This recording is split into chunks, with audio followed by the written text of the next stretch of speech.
ne disposons pas d'aéronefs susceptibles de faire des frappes ciblées pour détruire un ou deux de ces blindés, parce que c'est leur seule arme, c'était ça. Ce sont des armes puissantes, en face desquelles il fallait déployer la même force de frappe. C'est vrai, nous étions en supériorité. Toute l'armée béninoise, avec une vingtaine de garçons, c'est vite fait. Mais il y aurait dans tous les cas, si on avait utilisé nos armes, il y aurait des dégâts.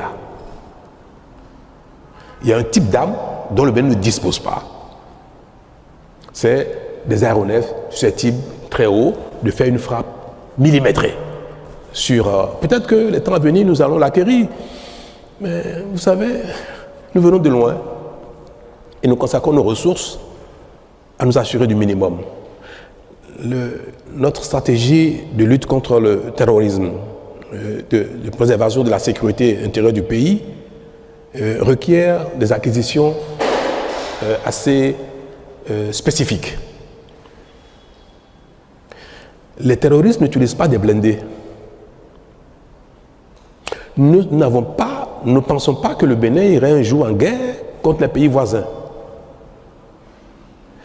Si on a beaucoup d'argent, on achèterait tout et n'importe quoi. On n'a pas beaucoup d'argent. On achète ce qui est utile, important, impératif pour nous. Donc avoir des avions qui coûtent très cher, à l'achat, à l'entretien, à l'utilisation, pour tirer sur des blindés, autant le Nigeria peut disposer de cela, autant ce ne serait pas raisonnable que le Bénin investisse des centaines de milliards pour acheter de telles armes, même si l'utilisation peut s'avérer nécessaire à certains moments de la vie, comme vous venez de l'observer.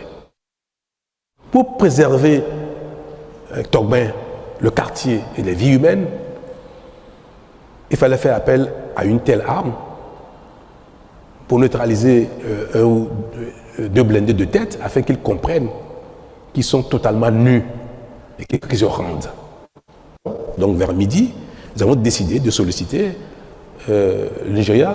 Nous savions, le commandement militaire béninois savait que nos amis nigérians disposaient de tel équipement. On leur a fait appel via la CEDEAO, via le président Tinubu lui-même en personne, et nous avons opéré les formalités nécessaires dans la journée pour que ce soit une intervention qui se fasse dans le cadre de la CEDEAO, normée, bien précis, et nous avons dit dans quel cadre nous voulons le faire, et nous avons rassuré les Nigérians que cela éviterait beaucoup de pertes en vie humaine. Le président Tinubu a été rassuré de cela. Parce que il ne faut pas, pour neutraliser une dizaine de gars, vingtaine, tuer des centaines d'autres. Donc c'est exclusivement à cet effet que nous avons sollicité les appareils qui sont venus opérer. Ils ont fait 2 frappes. Ça suffit pour que ce qu'on espérait s'est bien passé. C'est la débandade. Donc nous avons eu raison d'avoir fait ce choix-là. Le président du Nigeria a souhaité envoyer une troupe terrestre. Vous savez, quand vous êtes éprouvé, il est de bon ton de ne pas refuser l'aide, même si vous n'en avez pas besoin. Les règles de courtoisie requièrent cela. Vous êtes éprouvé, on vous dit, on va vous aider. On envoie des hommes. Même si vous n'avez pas besoin de ça, vous dites merci. Donc on a reçu les troupes terrestres qui sont arrivées vers minuit, 1h du matin, alors qu'on n'a pas besoin de ça. J'étais déjà passé à la télé moi-même, dire que les Béninois pouvaient vaquer à leur occupation le soir même. Pourtant, l'armée nigériane est venue par voie de terre à minuit. Nous avons installé, ça montre que la coopération fonctionne bien une fois de plus. Tout cela montre bien que on peut toujours compter sur la coopération internationale si il y a besoin. Tigris et son escouade rapprochée sont toujours en fuite. Permettez d'insister sur la question d'Emmanuel Sodi. Est-ce que vous redoutez une nouvelle tentative et est-ce qu'on peut savoir où il se terre si vous ne pouvez pas pour le moment nous parler des complicités du voisinage? Où est-ce qu'il se terre? Moi, je ne crains pas une récidive de la chose. Et même si ça devait se faire, soyez tranquille, peut-être personne ne le saura parce que ça n'ira pas à ce point-là.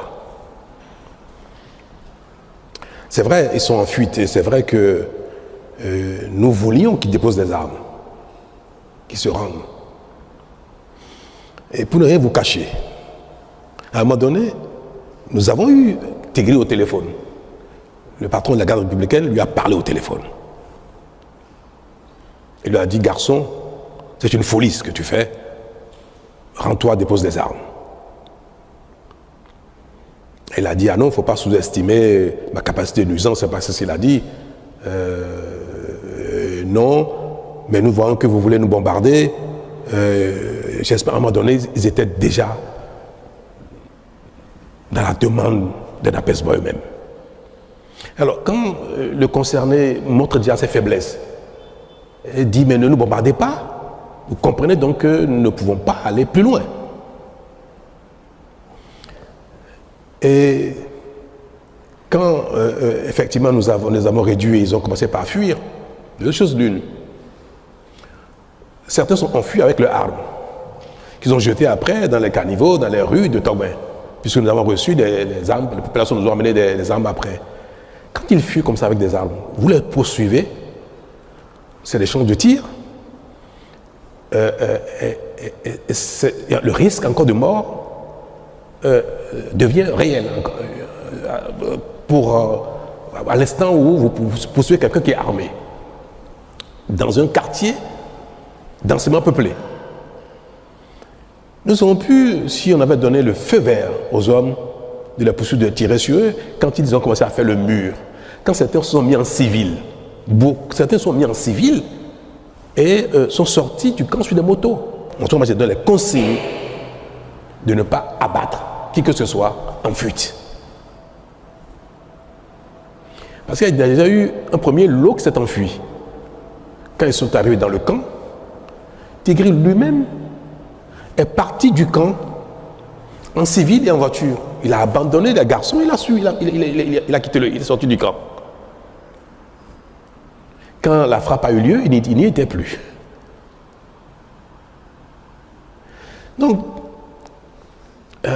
ceux qui se sont enfuis, tant mieux.